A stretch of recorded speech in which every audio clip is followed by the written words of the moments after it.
วิธีส่งสัญญาณให้คนที่เราชอบให้เราหันไปมองเขามองขยี้ให้เขารู้สึกตัวส่งยิ้มหวานไปหนึ่งทีพร้อมกับพริบตาปริบๆเขาหันมามองคุณ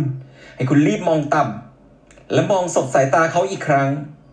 เขามองคุณอยู่ให้รีบมองหนีและหันมาดูเขาอีกทีทำให้เขาสนใจเต้นกระตุกไหล่ฉีกยิ้มให้เขาหนึ่งทีเขาหันมาหาคุณแล้วให้คุณรีบหลับตาหยุดลืมตามองเขาส่งจุ๊บแรงกว่านั้นเขามองคุณอีกครั้งเต้นให้แรงกว่าเดิม